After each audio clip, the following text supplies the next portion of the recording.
Sony finally has its win, which again, since Spider-Man 2, Sony has struggled to have its win. Okay, Sony hasn't had a win, and I think Sony really put all of the eggs on this Astro Boy game.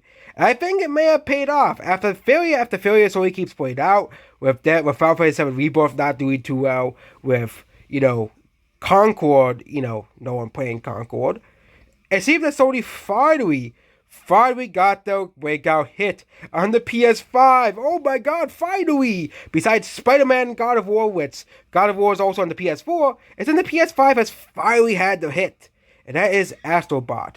Well, Astrobot will be a replacement for Sony's previous mascot, which I would claim would be Ratchet and Clank. But again, Ratchet and Clank is not the most popular franchise in the world as well. The problem is Sony doesn't really have this mascot character that everybody loves. Nintendo has Mario, Xbox has Master Chief, Steam has the TF2 guys, and heck, even like Capcom, they have, the Resident Evil characters, or the monster from Monster Hunter, Square Enix has Cloud Strife from Final Fantasy VII, and Konami has Solid Snake. Sony doesn't really have a mascot character. They do not have it. Okay, yeah. But it seems that, journalists have always pretended that Nintendo to exist, same crap of the FTC trial, or sorry, Microsoft. Well, again, the whole FTC trial was between Sony and Microsoft. Okay, Nintendo was not mentioned in that trial. Actually, Microsoft has, talked about it, but the whole FTC thing was about the major AAA games, whereas the Switch 2 and the Switch does not get those AAA games. Okay, that's why Nintendo was not really brought up too much in the FTC trial. And yes, let's look at Mario Bros. Wonder. This game should be considered a model in the gaming industry. The reason why they don't bring up Nintendo is Nintendo already is the model. Okay, Nintendo already is the model of the gaming industry. Okay, that is the thing. Okay, there is no Astro Boy. No, I keep calling it Astro Boy. Astrobot. Astrobot has no microtransactions, no bugs and glitches at once, no live service. How games used to be. That's why they're saying Astro Boy is a model from the gaming industry. Okay, because it's back to stuff like, for example, something like Mario Odyssey is a model for the gaming industry. It's a game that people can play, pick up and play, and have fun. They don't have to worry about bugs and glitches. They don't have to worry about games being incomplete. Okay, Astrobot is taking Nintendo's model and put it on PlayStation. Okay, what Sony used to have. The reason why the PS2 was so successful was the amount of quality games on the PS2. The PS3 struggled because they had no really many quality games. They didn't. Okay, the 360 had many, including Halo 3 coming. Okay, and that's why between Sony and Microsoft won that generation.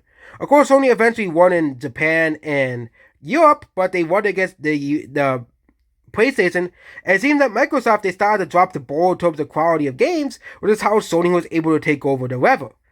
I think hopefully Microsoft also learns from this lesson and puts out quality games again. I would like the gaming industry to heal and be better. And also, also you can talk about Black Myth Wukong, but that is not a Sony game. That is not owned by Sony. It's made by Chinese developers, so Sony does not own that game. It's also on PC too. But it seems that PlayStation has finally made a game worth playing. That isn't a movie game. That's just a game that is just fun to play, like Mario Odyssey is, or Mario Wonder is, or any of Nintendo's great platformers, like Kirby and the Forgotten Land. Okay, we need more games like Mario Wonder, Mario Odyssey, Kirby and the Forgotten Land, and less games like Spider-Man 2, where it's practically a movie game. Okay, we want games to be fun. Okay, leave the movies to the movie industry. Okay, leave the movies to the film industry. That's their job. Okay, yes, I do like having cutscenes in games, but cutscenes should not distract you from the game, and they should be skippable because myself, I just want to play the game. I don't want to go through cutscenes after cutscenes. Okay, and I think the story should be explained through while you're playing the game. Okay, that's what Nintendo does a lot of the time. Okay, in their games. And really, being the best reviewer game of 2024 is not really a high bar to really set, considering the fact that 2024 has been an abysmal year for gaming. Okay, it has been an abysmal year for gaming. Okay, 100% an abysmal year for gaming. Okay, there has been not really been many successful games, and we'll see how if people will actually buy it. Obviously, because no one gives a crap about what critics think about a game. Okay, if people really cared, then why did Stellar Blade flop? Okay, Stellar Blade was, all these fandom mans were like hyping up Stellar Blade because it's gonna save gaming. Well, guess what? It did not save gaming. That's because a character has big boobs and big butt doesn't mean people will buy a game. Okay, because yes, the weirdos and perverts will buy it, but not the actual normies will buy it because no one really cares all too much about that stuff. Okay, people want to have a game that is accessible, like Mario Odyssey, that anyone can enjoy and anyone can play. That's how games sell. Okay, and that's about this video here. Goodbye.